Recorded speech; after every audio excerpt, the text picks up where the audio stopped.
Well, all behavior is belief driven. In order to get any results in your life, you must do a behavior. In order to do that behavior, you need an empowering beliefs that allows you to do that behavior. Change your mindset so much to where you're like, damn, I can't wear these clothes no more. I can't be hanging around. Because your perception changed. Because your perception and your beliefs change. You ain't really rocking with it. You thought it was cool or you was fine at because first. That's what you believe at the time. Yeah, that's what you grew up under. But then as you learn more, you like, nah. I don't know what the fuck I was doing. You know what I'm saying? Like, you get embarrassed with yourself. You know, like, damn. I'm wired for progress. I know it's obvious. Now, let's go into the second part. Okay. Mm-hmm. Based on the context of getting to know yourself or knowing yourself, mm-hmm. what role does subjectivity and objectivity play in you knowing yourself? What role does objectivity and subjectivity play? Mm-hmm. You're talking about my life, right? Right. Okay. Now I'm starting to think a lot of this is subjective.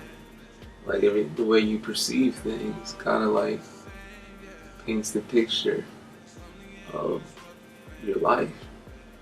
How you think.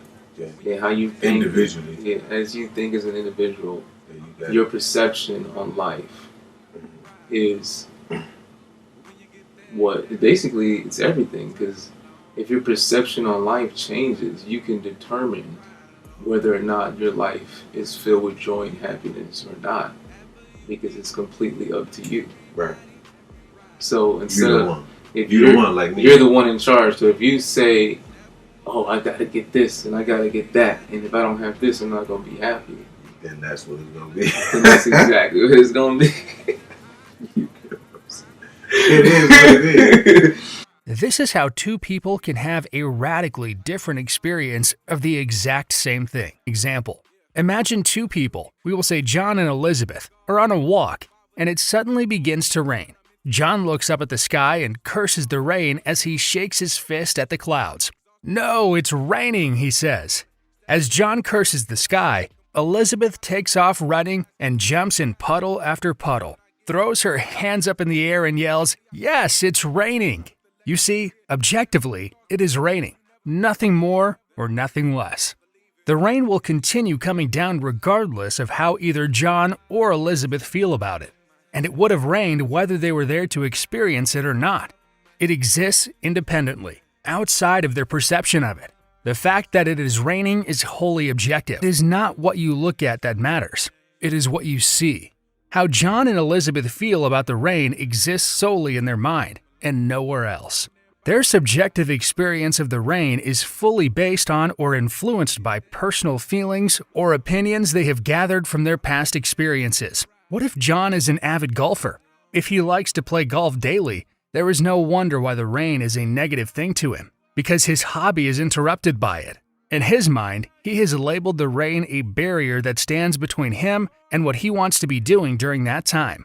On the other hand, maybe Elizabeth is a meteorologist with ongoing research related directly to rain. To her, rain offers data and insight that she can use on her most current work.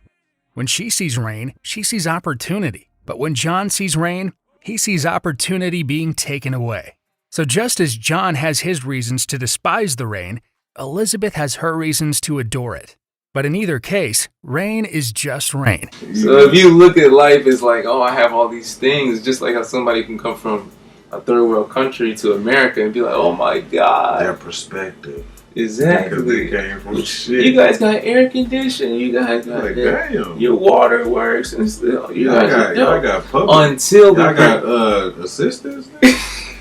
Who's that? The women over there, blah. So since they perceive things in that way, but the only thing that is a problem is that they might live here for a while and then their perception changes, and now they're just like the rest of us. That's why Japanese culture, way back when, like Japanese culture, they used to try to appreciate the little things, try to just have as little, eat just enough. Oh, minimalism. That's why Elon Musk sold his all his house. Popular right now. You know, minimalism and stuff. Minimalism is Yeah, because then when you start to appreciate the fact that, oh, I only have this, I only have this, I only have that, it will take you off the hamster wheel of always wanting more. right. Which is what creates us that unsatisfied, empty feeling in a lot of people. Plus, That's so understanding crazy. this makes you have to be more specific, more strategic with your beliefs, more intentional. Your intent, Yeah, as far as objectivity, now that's the part that's like, as far as knowing yourself. yeah, knowing yourself. Wait, so how do you, what's that subjectivity? How do you know yourself? You started out with that part. Oh, how do you Get to know your subjective self? Like you said something about getting to know yourself has something to do with your perception? your own perception and all of that. Okay, bam. So how do you get to know yourself? Just elaborate a little bit more.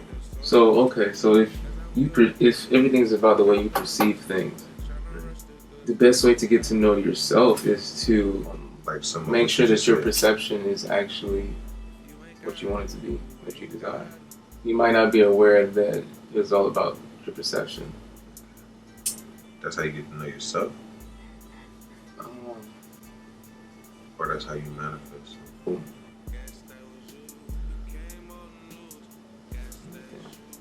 Yeah. Who is your subjective self? You have to be like how you perceive things. So if the way you perceive things has to do with like your emotions. Yeah. So your stored subjective self. Stored subjective self. So how do I get to know myself? You gotta By understand your emotions. So you gotta understand your emotional nature, right? Your inner self, your mind. You gotta understand your psychology, right? You was raised by somebody. You got that from somebody. You've been here for some years.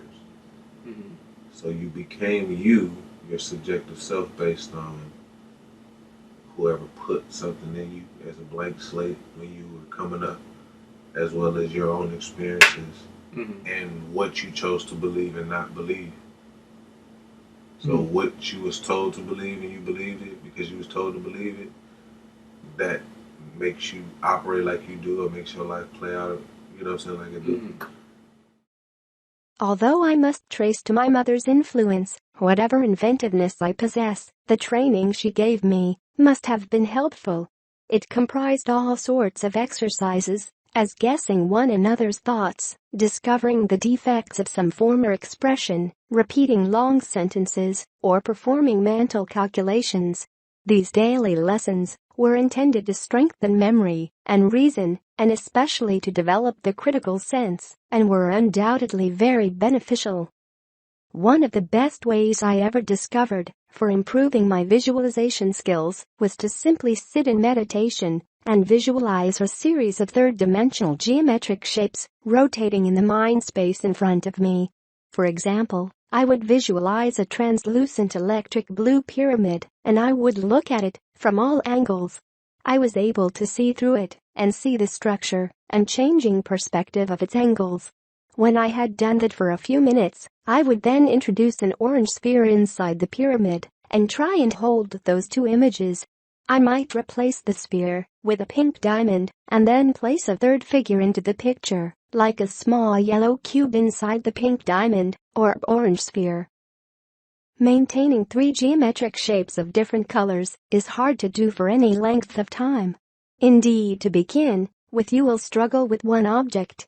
However, a few minutes regular practice at odd moments through the day will soon improve your ability to stay concentrated. Nikola Tesla is most famously known for his contributions to the design of the alternating current electricity system, but he's also credited with around 300 other patents for all kinds of inventions. Throughout his life, he was continually working on projects and getting things done. So you would meditate on those things, you get what I'm saying? And you would pay attention to yourself. like your habits. That's part of your subjective self. That's when you comfortable. Right? That explains you. Just how you subjectively feel. How do you subjectively feel about things, or think about things, and go about things? That's how you get into yourself. You seeing how you subjectively. Now, if you want to change yourself, that's where you target to change yourself. You get what I'm saying? Your stored subjective self. Like you speak something negative or positive, it's gonna play out, right? So if you want to change this person, first you become conscious of your subconscious, from your habits and where they came from. You meditate on, okay, who am I really? I know I was raised as a Christian, or I know I was raised like this or that, but who am I really? Somebody could have been raised to be racist. You know what I'm saying? They have a racist beliefs. Just like we got certain beliefs, and shit, you grew up being taught that, you know, just like Jews might have been taught certain things, you know what I'm saying? You know, this is what they were taught. So if a grown man grew up, that's all you know. So then you get to know yourself by understanding what is your subjective self. And so now then that's when you have to learn about objectivity as well, because why? That's when you learn how to balance out, because what will happen if you go out in the world and you just go about everything subjective, by what you think, by your book, even with dealing with other people. So that's where we go. You dealing with an objective world or other people that are allowed to be subjective themselves. You know, that's when you learn how to be objective and be around other people that have a subjective life, and you realize that everybody wasn't brought up the same way I was, or believed the same way I believe, or even the same race, or whatever. You know what I'm saying? That's a hard thing to think about, because you're talking about, you know, think about subjectivity as well with mental health. So it came from somewhere. You get what I'm saying? It came from somewhere, the upbringing or somewhere, right? But what you talking about, mental disease? Mental health. Because that deals with the emotions, the same thing we're talking about. You get what I'm saying? Your subjective self has something to do with your emotions, your psychology. Like if somebody is studying you, you go to a psychologist and they trying to find out, they trying to help you figure out your problem. They trying to help you figure out your problem. What are they trying to get at? Why are they called psychologists? What do they deal with? Behavior. They deal with the mind, emotions. Exactly. You get what I'm saying? Exactly. Yeah. You know, do you have a healthy mind or an unhealthy mind? Do you have a healthy emotions, or do you have unhealthy emotions? Like, you know, your shadow self, or your lower self. You know what I'm saying? Your subjective self, which is your true or intimate inner self that you do inner work on. You get what I'm saying? You see why I'm breaking down like that? This is the part that is supposedly us, the real us. And this is when you want to change you change some habits, you change how you feel about shit, how you think about shit, right? So that way your behavior can change. Exactly. If you thinking straight hood and then you end up going through some shit, or you end up changing your whole mindset, and you change your mindset so much to where you're like, damn, I can't wear these goals no more. I can't be hanging around. Because your perception changed. Because your perception and your beliefs changed. You ain't really rocking with, you thought it was cool or you was fine at because first. That's what you believe at the time. Yeah, that's what you grew up under. But then as you learn more, you like, nah, I don't know what the fuck I was doing. You know what I'm saying? Like, you get embarrassed with yourself. You're like, damn, what the fuck? You know how it be, bro. You know how it be. You be looking back like, what the fuck was I doing, bro? You know, you hate pictures too. Well, all behavior is belief driven. In order to get any results in your life, you must do a behavior. In order to do that behavior, you need an empowering beliefs that allows you to do that behavior. This first part of this video, she really goes down the same subject. We have some unique things about us that can make it a little bit sometimes more difficult to get along. Only humans have sex face to face. Now I know that don't go for all of y'all, but for the most part, This is a unique thing that humans do. This is how they reproduce, is face to face. Only humans sleep on their backs. All the other animals, they do a lot of different things, but we all, we have that capacity to be able to go to sleep on our back because most. So she talking about what people are known for. Mm-hmm. She talking about things that animals are known for subjectively, right? And they don't apply to everybody, right? Us live in a non-threatening environment, and so we're able to sleep on our back instead of constantly being ready for some fight.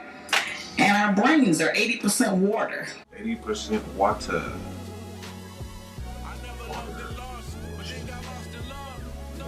Electricity. Now that counts for a lot of things. Because many of us think that our brain is just 100% knowledge, and it's not like that. It's a lot of water, a lot of liquid there. Liquid is life. We just have to know how to direct it. Liquid is life. We just gotta know how to direct it. You still think of yourself Chinese, or do you ever think of yourself as North American? You know what I want to think of myself? As a human being. Because, I don't want to sound like, as Confucius say, but under the sky, under the heaven, man, there is but one family. It just so happened, man, that people are different.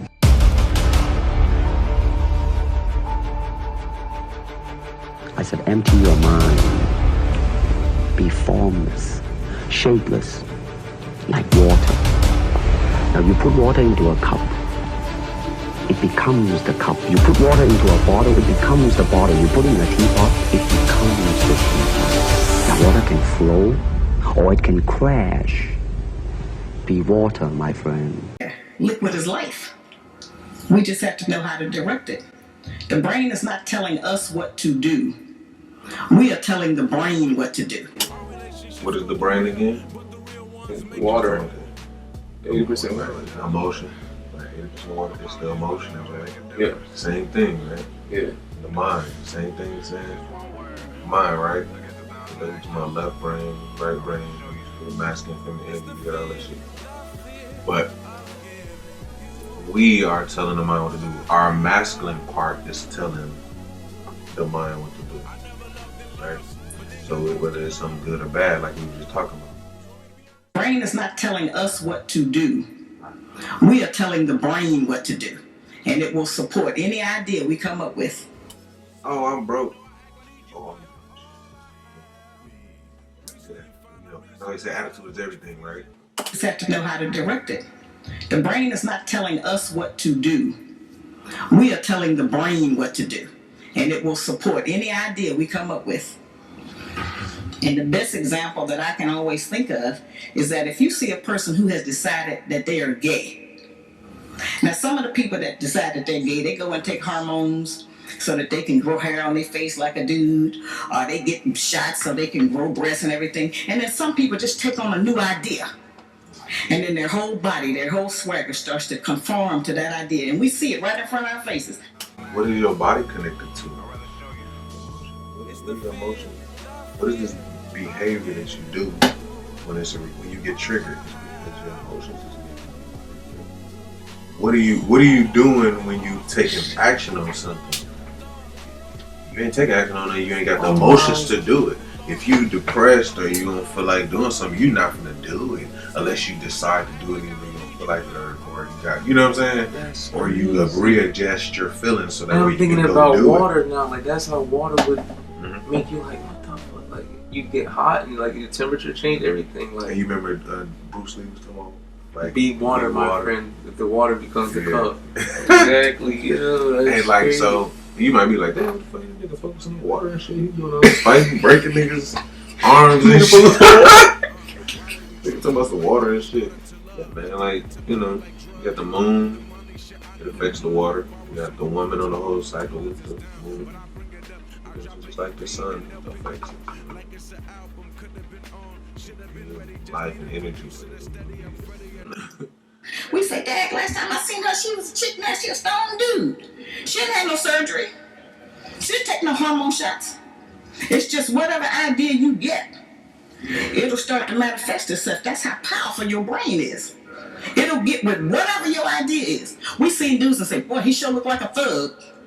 That's his idea. And we can recognize it on them. We see. Just like if you choose to kill somebody, you got this idea, you could lead your emotions, your mind, and your body into some bullshit. And then later on, feeling different because it was temporary. You know what I'm saying? Temporary perception. Then believe that emotion was temporary. The T cycle begins as a response to a situation that starts with an initial automatic thought, which determines the emotion felt, followed by the action taken as a result. Example: you started a new job and your boss points out a mistake you made. Your initial thought might be, the boss will hate me. As a result, you begin to feel sad or disappointed, and the next day you make another mistake at work. Your next thought might be, why am I so careless? Or, my colleagues think I'm useless. And you begin to feel lonely and angry as you start to isolate yourself. If the resulting action continues to lead to negative outcomes, this can become the trigger for the next T cycle and goes on to negatively affect our mental well-being. In order to break the negative cycle, it's important to question the initial automatic thought before you let it determine your emotion. Weigh out the evidence that is for and against the initial thought. If there is any evidence against the initial thought, then it is not true and you can replace it with more factual thought-based evidence. When the boss points out your mistake, instead of thinking, the boss will hate me, shift your focus and think about, what did I do wrong? You might end up feeling curious and concerned about what the mistake was, so you ask your boss and maybe even your colleagues for advice in order not to repeat the same mistake again. Your next thought could be that advice was helpful, and you begin to feel happy and confident, which results in you getting the job done right. So that's why when I be saying I'm cooking up, like daily, right? When I be cooking up, I be intentionally focusing on the things that I need to focus on, envisioning this land and this project, you know what I'm saying, being like done, and keeping my mind in the right place versus being in a negative place, right? Keeping my beliefs under control, because I can be in my head like, oh man, see, most people fail. I don't even want to go into a list of things, you know what I'm saying, beliefs and stuff like that, you know what I'm saying? But you get what I'm saying. I could be all in my head, like, I'm thinking about it succeeding 10 or 5% of the time. The rest of the time, I'm worried and thinking that I'm not controlling my mind, I'm not intentionally creating. You get what I'm saying? I'm subconsciously blown by the wind. I mean, whatever belief. You know what I'm saying? Like, I like where it talked about you don't need to let reason get in the way of your manifest. Only time you need to have that reason when it's time to be realistic about the expectation. Like for instance, if you're constantly trying to make something happen and it's not happening because you do the opposite of how the world operates. You get what I'm saying? Then that's the time when you need to be realistic. Balance that out. Like a thug, that's his idea. And we can recognize it on them. We see people that look dangerous. We see that on them and we can recognize that. You know, so we're very unique. And just like the snowflakes and our fingerprints, everybody's tongue print is different. Every human being on the earth, you got different fingerprints from everybody else. You got a different tongue print. Just like every snowflake, every grain of sand. This is how God made that, so that we could be unique, each individual, with many of the same needs. But we all really do have a uniqueness about ourselves that we can be proud of. That uniqueness is your subjective self, right? So crazy. what you think about that? Like, that's what I say, like, shit. It just makes you think of things differently when you understand, you know, like, oh, why is there we gotta find water on other planets? Because water is life. And water is in us, and it's just crazy.